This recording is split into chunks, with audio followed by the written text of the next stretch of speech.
Hello, welcome to Inspiring Women with ADHD. I'm Renee Allen, the host of this podcast, and I have a guest here today. I'm so excited. Her name is Megan. Do you want to tell us a little bit about yourself, Megan? Absolutely. Hi. Thank you so much for having me.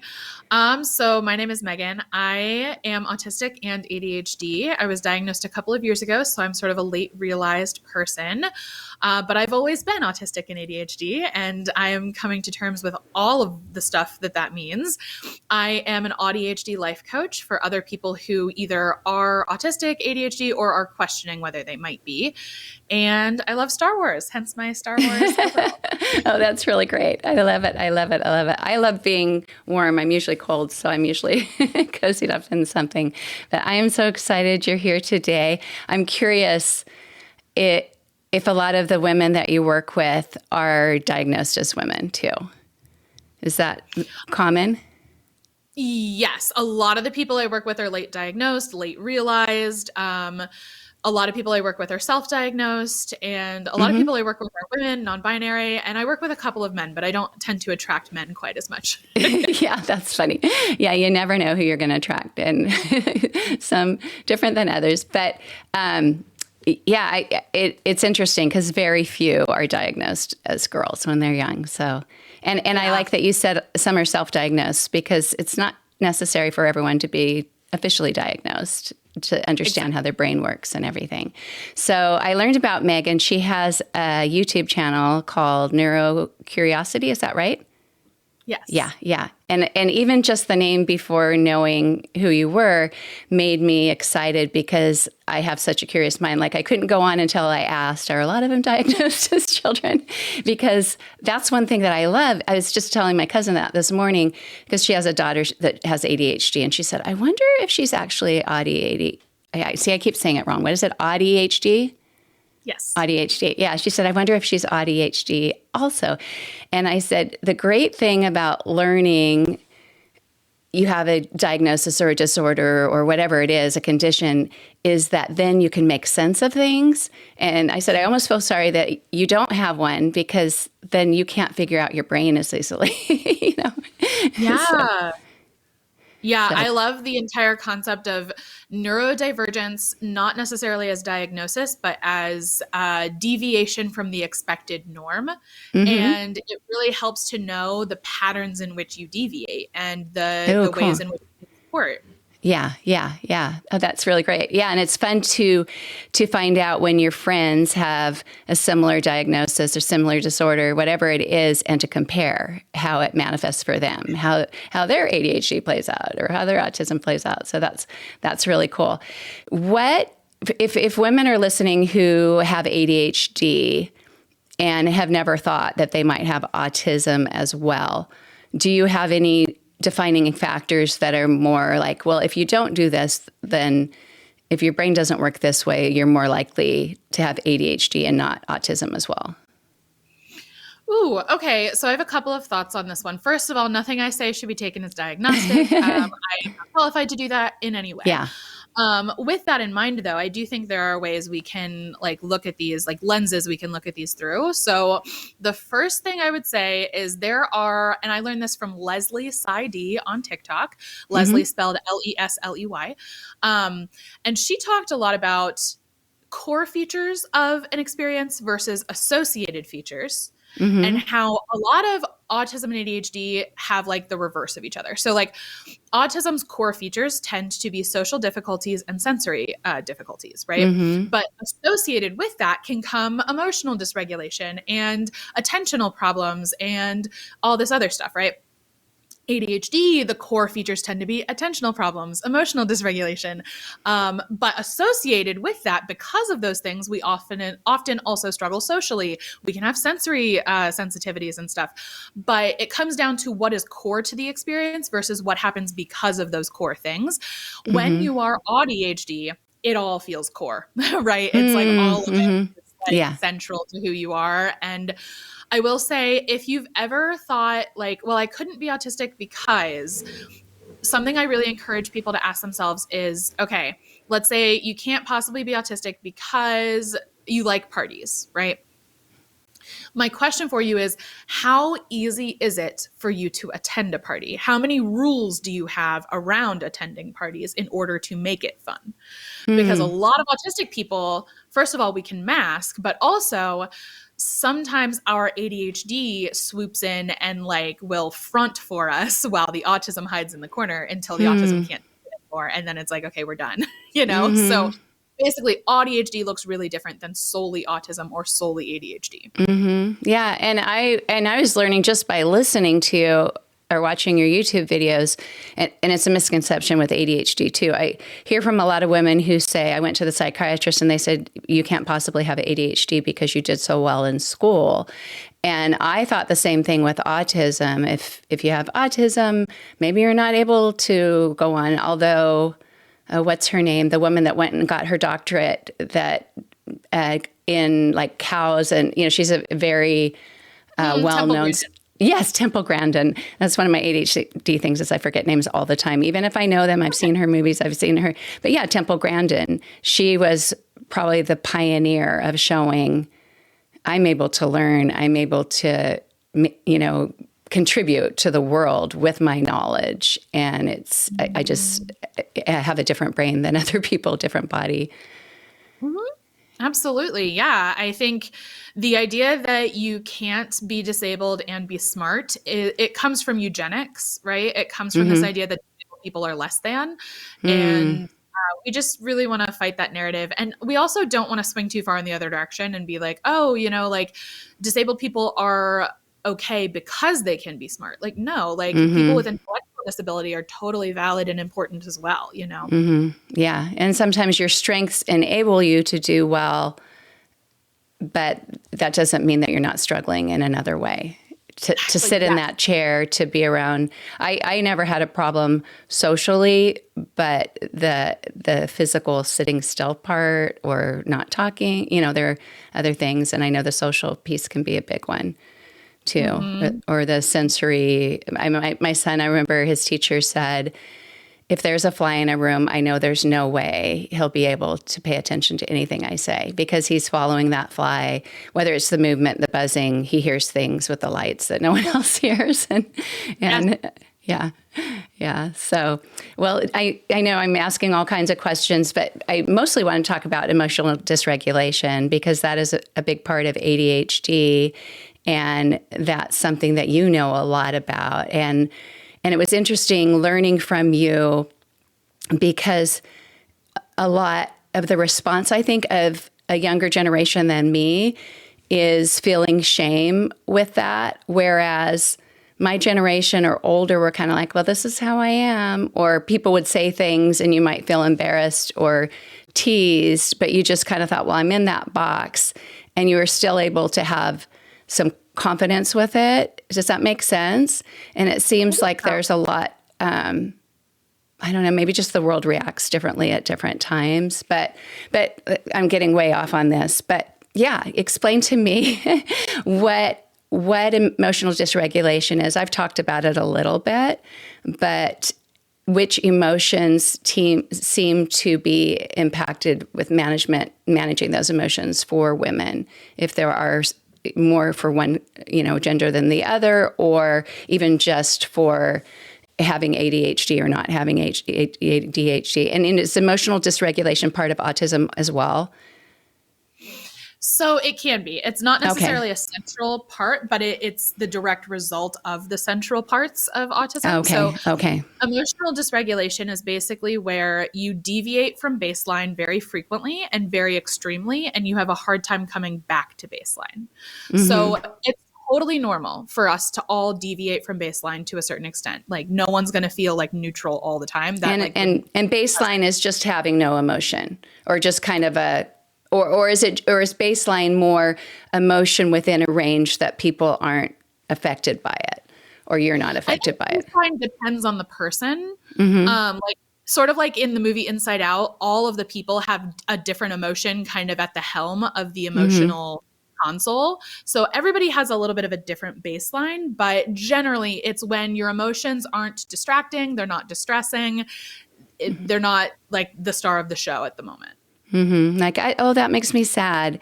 And then that is a fleeting sadness. It's not soaking it in, storing it, overwhelming, that sort of thing. Or that might even be like a really brief deviation from baseline where you're just like, oh, I'm sad and now I'm okay again. And like, that's not emotional dysregulation. Emotional dysregulation tends to look more like, oh, that made me sad. Oh no, I can't get out of it. I'm stuck down here. And then, oh wait, I feel way better and everything's amazing and I'm never going to be sad again. And then, oh my gosh, everything's terrible. And like kind of that whiplash feeling. Yeah. What about if you have an emotion that's just stuck? It's stuck with you for days, weeks, which happens a lot with grief for sure. But it can happen with other things, anger, people who say, I just can't forgive people because it just becomes a part of them and it's driving them. Is that part of the emotional dysregulation as well? I think it can be. I think having a hard time returning to baseline is part of emotional dysregulation for sure. Oh, okay. And what do you think is a misconception about, well, first of all, I think probably most people, if they have a misconception about emotional dysregulation, they don't even have an awareness that there is emotional dysregulation. Does that make sense? So someone with emotional dysregulation, how would they be perceived by people like a school teacher, a parent, if they don't understand that their child or their friend or their spouse has emotional dysregulation? What are they perceiving? What are common things that are perceived and not helpful? And maybe that's just like you could talk about it all day, but I don't mind if you talk about it all day. However, you've seen that play out in your life or of course you're not going to talk about others' personal things, but just overall, because that seems to be like, oh, this person's moody, or like you said, people told you were too sensitive. My daughter's been told that before, like, well, you're just too sensitive. You're just too sensitive. We talk about what's wrong with being empathetic, caring, sensitive, having things affect us emotionally. Yeah, I think too sensitive, dramatic, moody. Sometimes you might even get labeled as manipulative, like you're trying to use your emotions to manipulate other people. There's lots of incorrect labels that get assigned to people who experience emotional dysregulation. And I would say the biggest misconception is that if you experience significant emotional dysregulation, then you must have bipolar disorder. I don't believe that that's true. I think some people have bipolar. It's a totally valid and real diagnosis, and it helps a lot of people better understand their experience. But I also know through experience that not all emotional dysregulation lines up with the criteria for bipolar. Yeah, because when I first heard of bipolar disorder, it sounded like, oh, mood swings, roller coaster of emotions. When I actually looked up the symptoms or what qualifies as bipolar disorder, it was much different than something that simple. And I think a lot of people say, oh, I must be bipolar. I must be or question themselves if they have emotional dysregulation and not, or judge somebody in that way, which if it shouldn't be a judgment anyway, if somebody does have bipolar disorder, just kind of I was misdiagnosed for years with bipolar disorder because my primary symptom or the thing that was presenting the most problematically for me was my emotional dysregulation, because I was doing well in school. I did have friends and relationships. And so they were like, okay, so the main problem is the emotional dysregulation. But what they didn't see is all of the trauma that was causing the emotional dysregulation, right? Like, my mood swings were not purely chemical, although there was obviously a chemical component, but they were often triggers. They were often autistic meltdowns. They were all these other things that, I don't even blame my doctors back then because, I thought I had bipolar. We all did. Like, it just, that's what made the most sense. And so we worked with what we had. And I don't blame anybody for like, if you have emotional dysregulation, assuming that you have bipolar, because that's what our cultural zeitgeist says. It's like, oh, if your emotions are all over the place, you must have bipolar. And like, there's so many other explanations, honestly. Yeah. And I wonder if another judgment, I was thinking about this because my oldest daughter who has ADHD, she was mentioning this the other day, and I was thinking she had this happen a lot, and it didn't happen to me, where people would say, oh, you're just doing this because you're seeking attention. Oh, you're just sad because you're seeking attention. She would even come in limping, and they'd think she was faking that. And I'm thinking, why was she always seen? She had a lot of friends. She did well in school. She wasn't somebody that anybody didn't like, but her friends, different people would say, and at the times, when the groups of friends are more catty and one person gets their feelings hurt, that was a common accusation to her. And I thought, I wonder if that was because her emotions didn't make sense to them, or that they thought, well, you must be doing this to seek attention. Just no, this is just me. This is me. And this is where we come into the neurodivergence being a deviation from societal expectations, right? There's a certain window where emotions are allowed to exist, and there are certain reasons emotions are allowed to exist outside of that window. If your emotions deviate from that window too often, or for reasons other people don't understand, people, instead of saying, oh, this person experiences emotions differently from me, the automatic reaction is, well, nobody could experience emotions that differently from me, so they must be faking, they must be lying. Yeah. And it's interesting because, I have a background as a yoga teacher. I've attended a lot of workshops, trainings, and things on breathing for healing trauma. In fact, when you were talking about the bottom side up, is that what it's called? Which I love that too. I could talk to you about that another time. But, healing from the body up instead of the top down. I was thinking about yoga does that, breath work does that. And one of the things that I learned is in our society, in our culture, and I don't know what cultures still feel this way, or if there are any that don't, but we aren't comfortable with people crying. And we assume that if they're crying, they wish they could stop. And we're doing what we can to help them stop. Oh, no, don't cry. When someone starts to tear up, oh, no, don't cry. Or you look at them and you're uncomfortable because they're crying. Or you think, I'll put my arm around you so you could stop crying. When crying is supporting them in releasing and processing some emotions.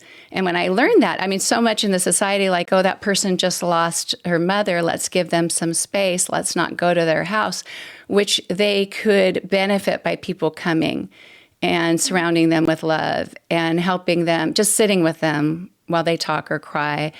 And I just thought that was really interesting because the more you learn about crying and breathing, there are breathing patterns that naturally happen in crying that are healing. And we stop people from doing that, or we think we have names like crybaby, or I don't know if people say that as much anymore, but crying can happen for so many reasons, even being happy. Being one of my daughters, we went on a trip when they were all young, all the way across the country not all the way, but from California to St. Louis and back. It took us almost a month and visited different people, saw different sites. And she is my emotion. What I always just thought, she's my emotional roller coaster child, and highs and lows and very high, very low. But we were able to work with that. It was probably harder for her, much harder for her than it was for me, because I understood that would happen and tried to support her. Here, let's do some art. She loved doing art. There were things that would help even her out and help her process things.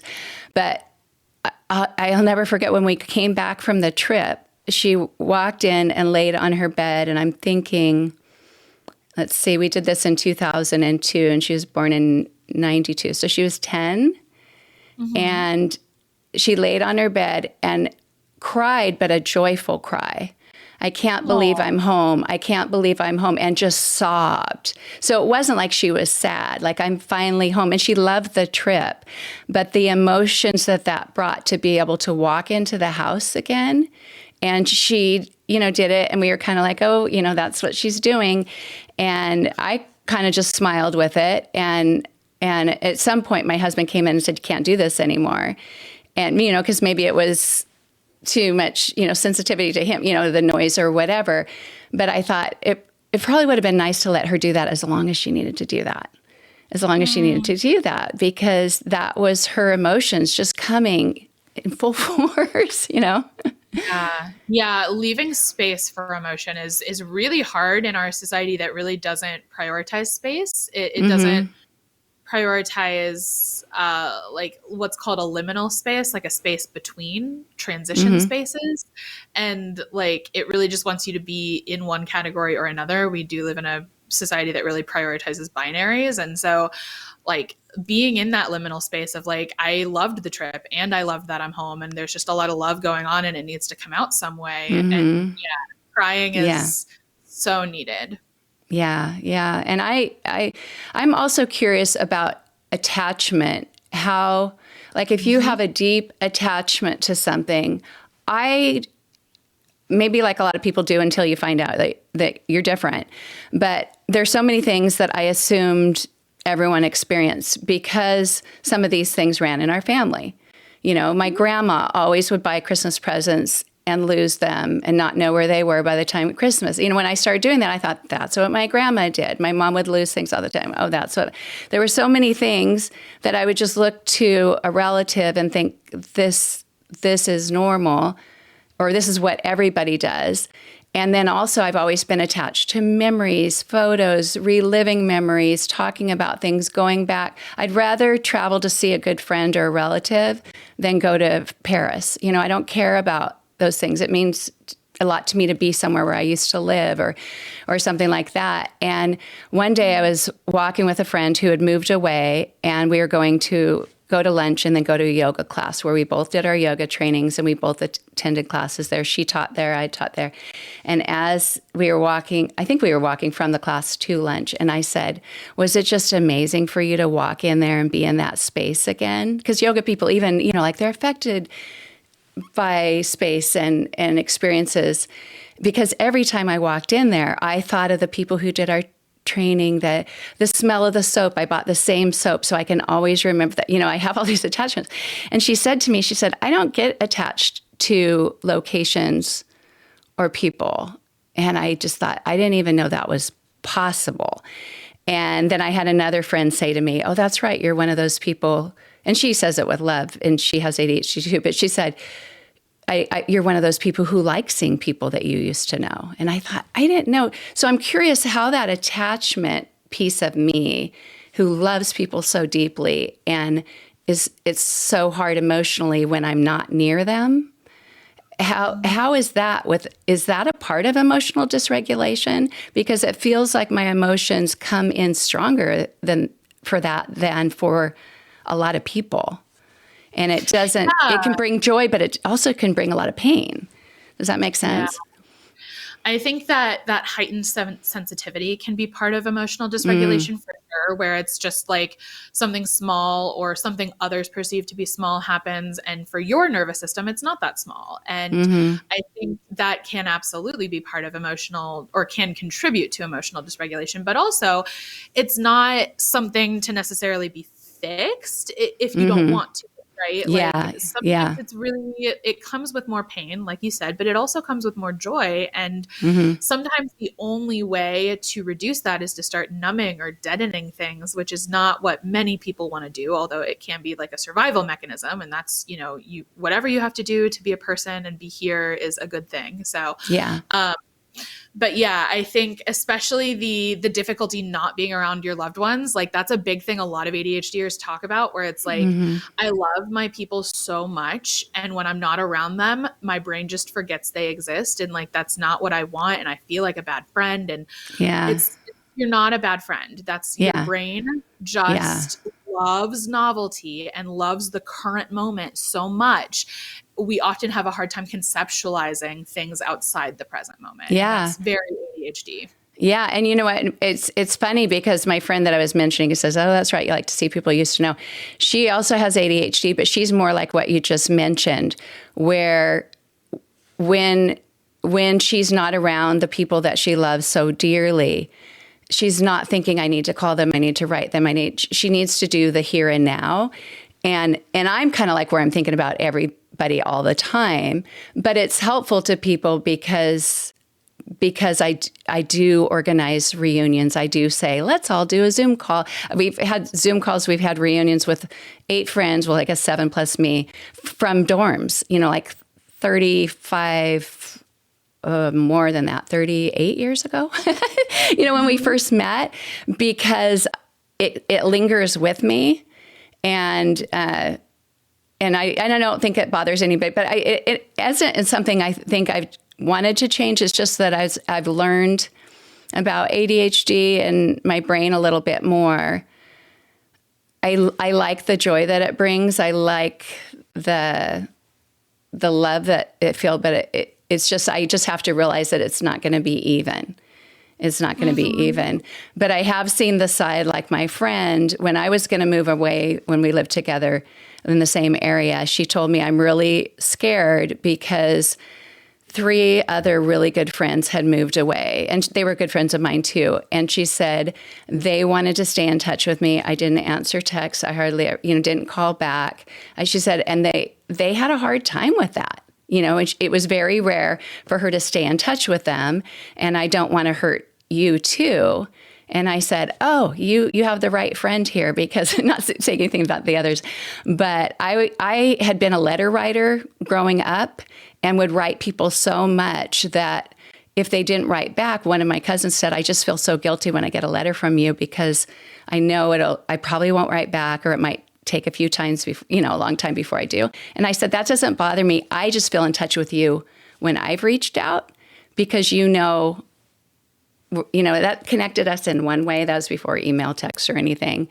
And so I recognized that not everybody was the same in that. And so I told that friend, don't worry, I can call you 10,000 times as long as you're not bugged by it and I won't be hurt, But I see that in my husband. We move away from somewhere and he's just like, I've shut that door. I'm not thinking about that house. I'm having people who go on walks by the house text me pictures because I'm curious what they're doing to change it. And I go, and he's just like, we don't live there anymore. I don't have to think about it. But yeah, it's an attachment thing, but it has its uses. And I guess that's probably what it's like for us, as we see what uses our emotions have and live with the ones that aren't as pleasant. Yeah. Yeah. Because I know when we moved houses recently within the last couple of years, as an autistic person, I really struggled with that, even though I was so excited to move to the new house. It's so much more space. It's beautiful. It's everything we did. We were so happy to get it. But I was super depressed for about 2 or 3 weeks after we moved. And it wasn't even necessarily because I missed the old house, although I did. It was just a big change. And my brain really struggles with big changes. And that's just something that's hard. And I'm like you, I drive by the old house sometimes. I don't even necessarily want to see what they're doing with it. I just don't mind the house now. But instead it's more of a, so much happened there. It's a feeling. And I was just talking to my daughter about that, because she said, I don't know if I ever care if we go back to Santa Cruz, which was the last place we lived in California for 11 years. And, because she doesn't have friends who are there and stuff. And I said, for me, even just being able to get up and walk around, like the beach or wherever it was familiar, the smell of the air, the feel of, it's different where you are. You hear birds that you used to hear that you didn't realize here. It's just that high sensitivity and getting that enjoyment from it. But it's interesting when you were talking about change. I do have one child who was tested very high functioning, so not diagnosed as a child, but at the time, at least that time, they just said, we think he's on the spectrum, but not enough to test. And when we moved to a house, it was really interesting because we went there before we didn't move in months before. This makes sense. We bought the house, moved in maybe 2 months later, and we had some work done on the house in between that. And the first time that we went, which was my only time there too, there was a giant cabinet on the right side of the fireplace and there were windows on the left side. And my husband didn't like that cabinet. He's an artist. He's like, it has to be balanced. So he wanted that to be a wall and have that, those shelves taken out. And there was also a railing in the living room because it was stepped down. And you could walk by, and there was a railing. We thought, oh, that railing's not very pretty. So we had the railing taken out and steps all along that round part. So you could just sit on it, which ended up being really fun for people to come and, have lots of sitting space. We had that done, had new carpet put in because there were tons of pet stains and it smelled bad in there. But for at least a year, our son would say, why did you take out that shelf? Because when we went that one time, he took Hot Wheels and drove it on the railing and played with them on the shelves. And he talked about it. And I said, we didn't even live here then. He was there once, maybe for 2 days. And that change, and I even saw that in school, I would go to take the kids to school, and now I know because my ADHD, I forget to make lunches for him. So I go home, make lunches, show back up at the school. And one time I showed up and he was walking out with his teacher for recess, for morning recess. And he said, no, don't pick me up early. Like, that was a change if I were to pick him up early. And I said, no, I'm just bringing lunch, but he wasn't supposed to see me that time of day.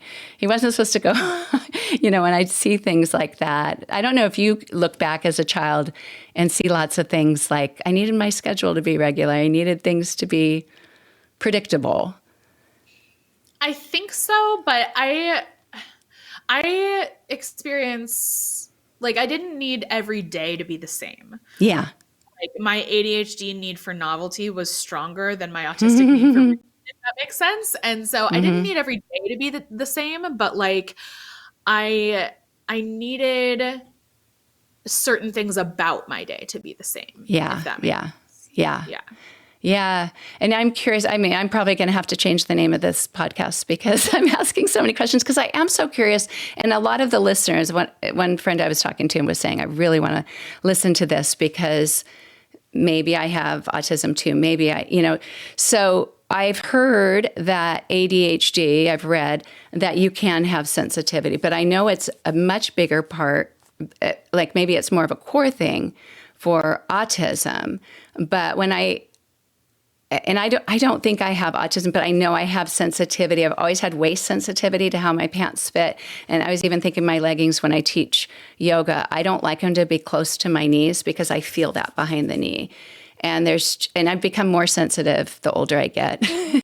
And I'm just wondering, do you see that as mostly with autism, or you see it a lot with people who just have ADHD to a certain degree too? So I think there's so much blooming research about this, like new research about this. So it's really hard to say anything for certain. I think it's pretty well documented that a lot of ADHDers have sensory sensitivities. Now, it's also pretty well documented that a lot of ADHDers are also autistic. So that could be that. But it might exist on its own. ADHD, a core part of it is that you don't have a very effective input filter, right? So all of the input kind of just hit you. And the thing about ADHD is that we are often very good at habituating, which means we like attune to stuff really quickly, which is why we can listen to the same song on repeat for like 6 hours because it becomes part of our environment, Yeah. But there are certain things that sometimes it just doesn't attune. And I think that's where some of the sensory sensitivities can come from, where that input, you can't ignore it because your input filter isn't working the way a lot of other people's input filters work. And so you can't ignore it, and it's not habituating, and it just becomes a sensory sensitivity. So it could just be part of ADHD for sure. Yeah. Or yeah. it could be an autistic thing. Yeah. Yeah. And I think too, when you have a problem paying attention, and so many things can be a distraction, having my brain relax is so much better for me to be able to absorb what's going on.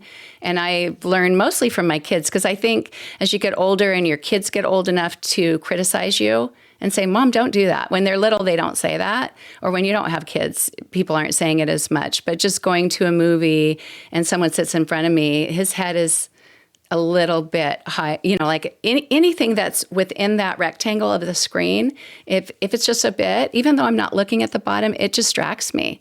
And I think I can't relax and have a good time in this theater. And it's harder now because they do assign seats. So then I want to trade people places. And, but I've just noticed that about a lot of things, some sound sensitivity, but a lot of it is the visual. It's like I can pay attention if I don't see a mess between me and the TV screen. If I think there's something to do, then I'll get up and do it, and then I'll sit down, or I'll just move it out of the way. But it's that distraction piece for sure. So I'm curious, as an adult, someone who has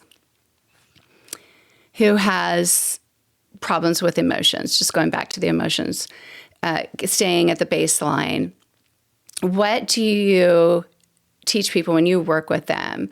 Which emotions do you work with the most? Like, is there one or two that you work with more? And are there any strategies that you could give listeners for how to manage those when it's hard to regulate them. They're coming on strong. Yeah. I know it's a lot to put into a couple, minutes, but any little tips that you have? So I think the thing about emotional dysregulation is that it tends to affect all of the emotions. And that's why people have such a hard time, because it's like, well, I just don't want the bad ones. I want to feel the joy really strongly. I just don't want to feel depressed, and which is fair and valid, by the way. Yeah. But it just often doesn't work like that. So it usually affects all of the emotions. But I will say the one that I notice people coming to me for help with the most often is what I call like angry sads. Where it's like very energetic sadness. It's really angry, upset, self-loathing, that sort of stuff. So people come to me for that a lot because it is hard to control, and there's usually a shame element, and shame makes the emotion even harder to understand and feel. So, the tools I take people through, I have a course called Managing Mood Swings, and the tools I take people through are grief, sleep, and EFT tapping.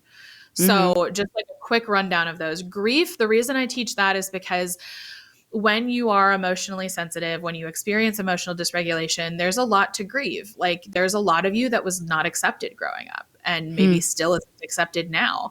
And there's just a lot of like loss of support that you could have, should have had, and we have to grieve for that. Sleep is because your life will change when you start getting enough sleep, if that's something that's possible for you. I know a lot of people experience different physical conditions that make sleep very hard, but if it's possible for you to get good sleep for the amount that you and your body need, whatever that looks like, it will change your life. Like in college, I didn't sleep. I was a wreck. I was in too much emotional pain to sleep, to be honest. I was so emotionally distressed. I could not sleep most of the time. But then things started to get a little better, and I had a baby, and people said sleep when the baby sleeps. And I'm autistic, so I took that very literally. And so I did, and not including those first like 3 or 4 weeks. But after that, I literally got more sleeping when the baby sleeps with a newborn than I did in college. Like it was bananas. And my life changed. Like getting enough sleep will change your life. And like, I know it's one of those things that's really irritating when it works. It's sort of like when people say, oh, go outside. And you're like, okay. And then you go outside and you're like, dang it, I feel better.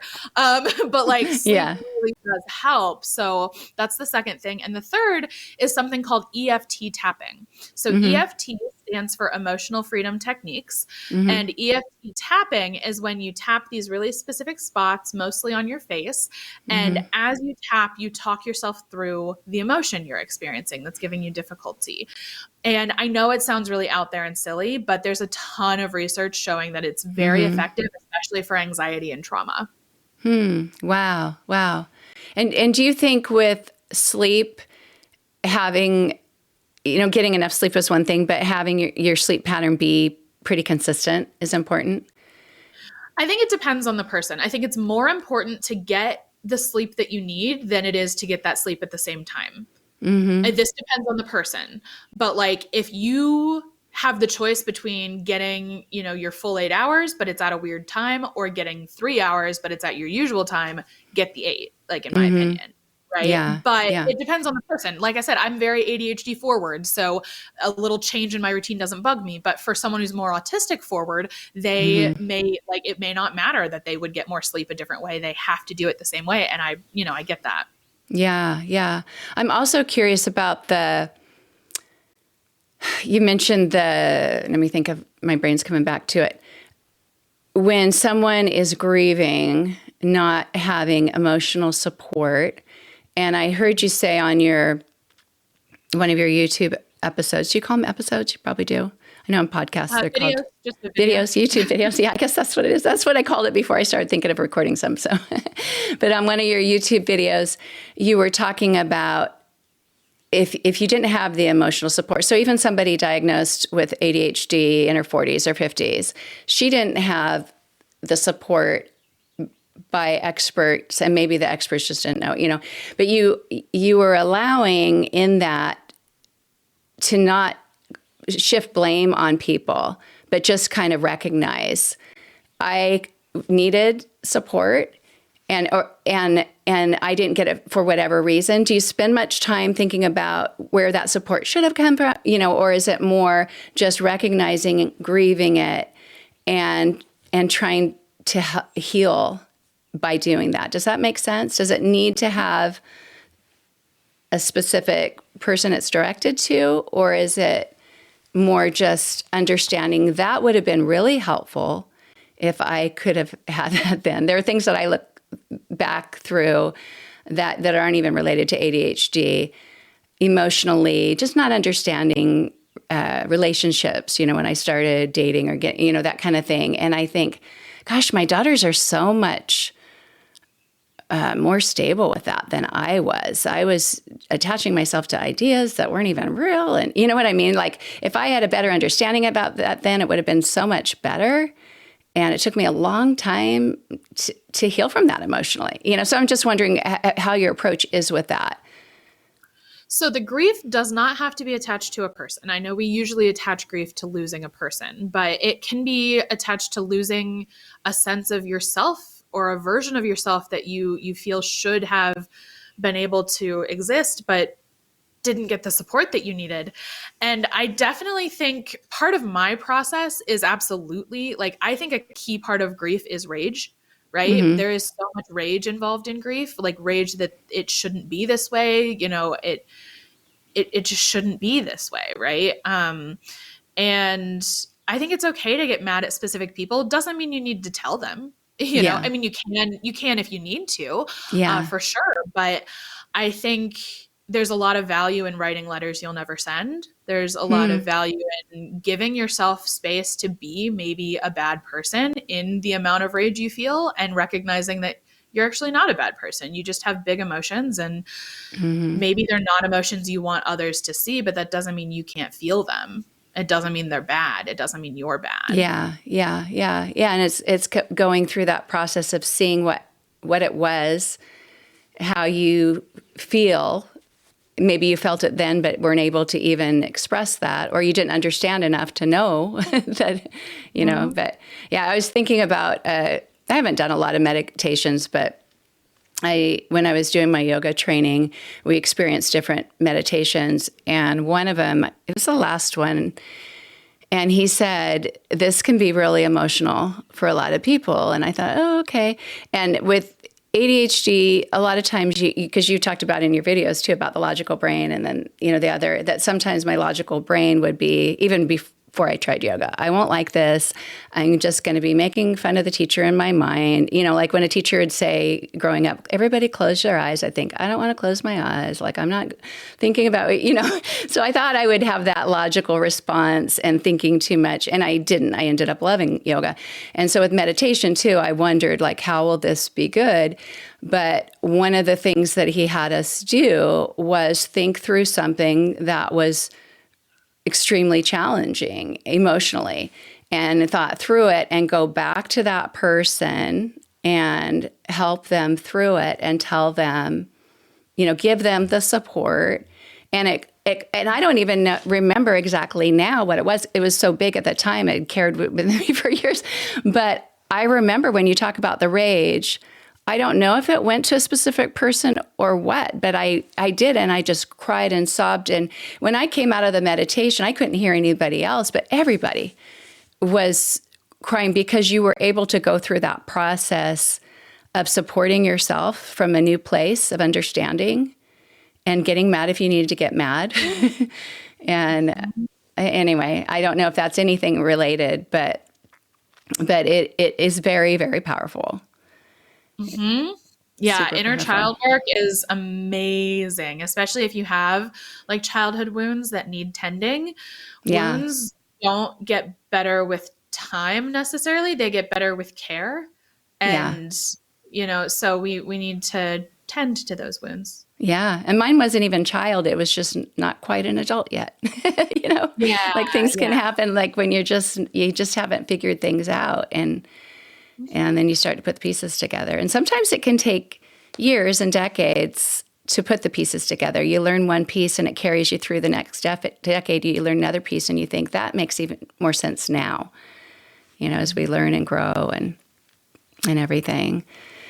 But, oh, yes. So one thing I want to ask and maybe you weren't able to do this as a child, I don't know if you still have any times that publicly or just with somebody else around, if someone has an emotional, what we might call an outburst, something that comes out more volcano force, and sometimes there's guilt, sometimes there's sorrow, sometimes there's embarrassment. As an adult, how can are there any things to help manage that? Help someone with feelings of guilt so that doesn't consume them, guilt, shame, embarrassment? Yeah, I think it's sort of like what you were saying before about like crying. We're always trying to get people to stop crying. If somebody is having a bit of a meltdown, I think don't try to get them to stop, because that is, if anything, it's just going to lead to a shutdown then, which is not helpful either. Obviously, we do want to prioritize safety. So if someone is harming themselves or others, like we do want to try to rein that in. But instead of trying to get them to stop, like shutting it down, I think it's more helpful to redirect. Like, okay, I see you're banging your head against the wall. I understand how much pain you must be in order to do that to yourself. Like, let's see if we can get this out another way. Like, let's see if we can find a way to get this out without hurting you, because you don't deserve to be hurt. And like so I think a big thing is just don't try to get it to stop. Instead, just try to get it to be safe. That would be the thing I recommend. Yeah. And I'm also thinking too, if you're a mother and you have a child, whether a teenager child or not, sometimes just taking them to a different setting where maybe they aren't as affected by other people or being observed by as many people, because certain situations just get them away where that can help them continue, but not maybe affect as many other people, or even themselves by being in that situation, because sometimes things do happen and you think, I wish this wasn't happening now, like it might be healthy to happen, but not here, not now. And really having that conversation after, when they're in a calmer space, like, hey, the reason I moved you was not because I'm embarrassed of you. The reason I moved you is because some people don't deserve to see you at your most vulnerable. They haven't earned that. Yeah, that's a good way to put it, because that can be seen like the mother is more embarrassed for herself as a mom.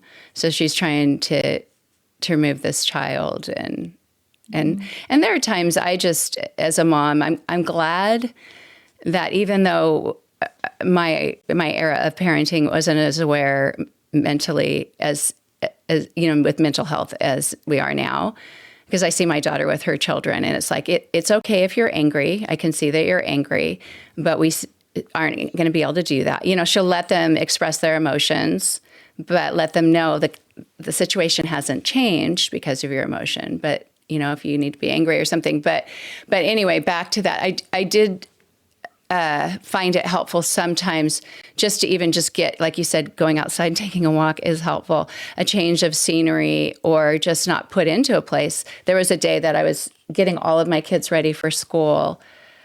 I don't know if all 6 were in school. Probably not. I probably still had a toddler or 2, but everyone was just going crazy emotionally, like it wasn't balanced. And instead of trying to reel it in and push them in the car and say, get your backpacks and let's go, I said, it sounds like we need to have a mental health day and everyone just stay home. And they all just looked like the tension just went like this. And I said, there are days that you don't go to school because physically you're not feeling well. And I think today emotionally, we might do better just not, like having a rest day at home. And it was really, really nice, And my daughter told me that helped her see that she could do that in college. She could do that in life with her job. I might have to go off of Instagram when I've been present there or somewhere else and just say, I'm taking some time for my mental health. Yeah. And letting people, showing your children, patterning for them that your health is more important than the expectations of the world. We even had one time, because we went to church every Sunday, and there was an expectation of, you get there, you dress a certain way, you go there. And this one Sunday, sometimes my husband and I both had a meeting that was an hour before church. And I put my kids in the car with one of those TVs that had the VCR, just the video input. And they watched a Disney video while I was in the meeting. Then I came out and brought them in. And on the way there, another, kind of just people fighting and not happy and everything. And so I turned onto the freeway instead and took them toward the beach. And they were like, "What are you doing, Mom?" And I said, "I'm not going to go to my meeting." And they said, "But Mom, you have to go to your meeting." And I'm like, "No, I don't. I need to take care of you. Like we need to take, I can see that this isn't good for you, for me to push and put you in this situation." And we drove to the edge of a cliff where we could see the birds and just rolled down all the windows and just sat there and looked at the ocean. And we didn't even physically go to the beach. But as a mom, I felt like so happy that I could see that. Yeah. Because I don't know, you know, with yourself, when you push, it's not good. It's not good when you're not emotionally stable to do that. Mm-hmm. Yeah. So I don't know. I guess we should, kind of reel it in. But do you have anything else, like any advice for women navigating ADHD or autism? Just any kind of parting words, maybe if they're even curious of one or the other, any advice you might give? And also, I one thing that I feel bad about is when women are diagnosed or they're figuring it out, a lot of times they feel like, "Oh, so this is what's wrong with me." And I think, no, it's not what's wrong with you. It is learning about yourself. So I don't know if you have anything that can be supportive, any advice that can be helpful to women, still curious about their brains and putting those pieces together.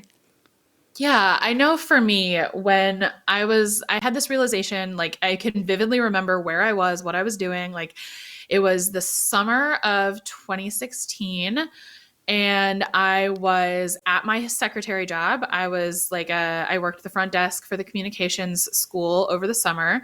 And I was sitting there and I was just feeling all of my emotions and they were all over the place. And up until that point, I had really struggled with the idea that because I felt such intense highs and such intense lows, it kind of felt like they just evened each other out and it felt like I wasn't even real. My emotions weren't real. None of it mattered because I feel everything. So who cares, right? Mm-hmm. And I had this realization sitting there at the front desk. I was like, wait a minute, that's not how ups and downs work. That's not how a mountain range works. The valleys and the peaks don't cancel each other out to flat.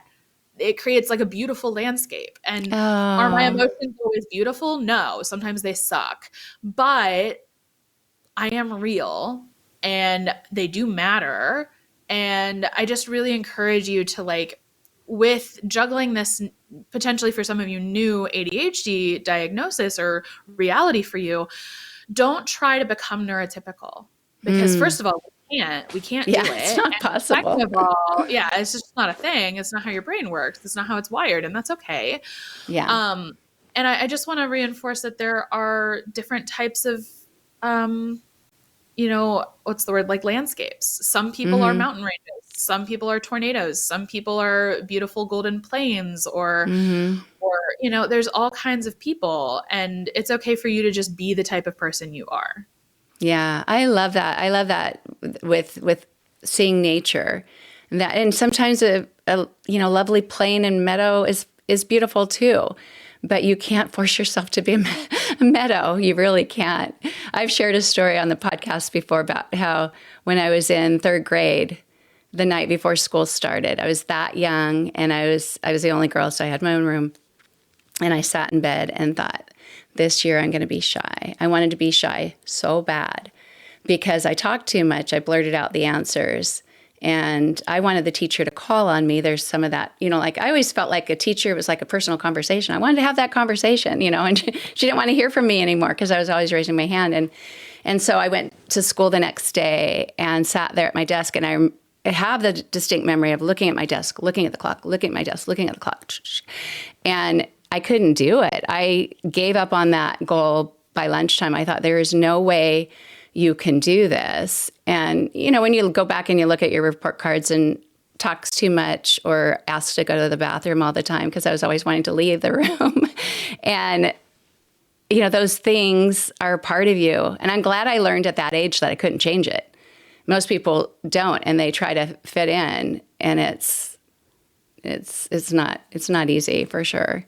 It's not easy, but it's nice too, I think, too, to talk to people who love you and get feedback from them, because usually those things that somebody might think, if I were just like this, they say, but that's what I love about you. That's what I enjoy about you. And even if not everybody loves it about you, to know that people appreciate people with peaks and valleys, and you know, different emotions, different ways. And I know I had earbuds in when I was watching your videos this morning, and I was just smiling and giggling and just loving so many things, not just appreciating what you say, because you are really good at explaining information and you have a lot of understanding and wisdom with everything. But also, I think it's just helpful to hear someone talk who does things like I do, you know, or you know, to be able to relate to that. I had a woman wrote to me and told me that when she listens to the podcast, she laughs when I go, you know, and ramble, because she's like, oh, I do that too. I do that too. Yeah. And if any of you do this, I told Megan this before we started, if you go back and remember 2016 or third grade with full detail and what your shoes your teacher was wearing, that Megan remembers things too. And it's fun to hear that, because so many people are like, I don't remember all that. I'll ask my husband, do you remember this? And he's like, of course I don't. That was 15 years ago. How would I remember it? And I give him every detail of who said what and everything. But anyway, I guess just to end, Megan, tell us how to find you. And you had something you wanted to share, a freebie that people could get to help them. Yeah, of course. Okay, so I created something called the Mental Breakdown Survival Guide. It's a totally free audio course. So basically you go through and you just listen to these little snippets. I believe the sections are help, everything hurts and I'm dying. Okay, I feel a little better, but what do I do next? And then, okay, I'm ready to deal with these emotions. I think those are the vibes. So I highly recommend you go check that out. I will give Renee the link so that you can go get that. And then if you would like to follow me elsewhere, I really recommend checking out my YouTube channel. It's just the Neurocuriosity Club. I'm pretty sure I'm the only one with that name. So come check me out there. Oh, wonderful, wonderful. I'm excited. And I'll put that link in the show notes, or whatever the description is. I don't know if they're technically show notes or not. But I am so excited you came on here. Before we started, I thought, oh, I'm already hoping you can come back again, and I don't know if you have time for that, but it's just so many questions and, you know, your wealth of information, and fun to have on here. So thanks so much. And everyone else, give me some likes, some downloads, follow me, find me on YouTube. This will be on YouTube before it's on audio. I'm not great with all my outro things because I don't remember them all. But you know where to find me, renee-allen.com. But thank you so much, and I'll be back again. Bye. Open windows, broken shadows. Frozen dreams are left for tomorrow. Without a cause, no time for a pause.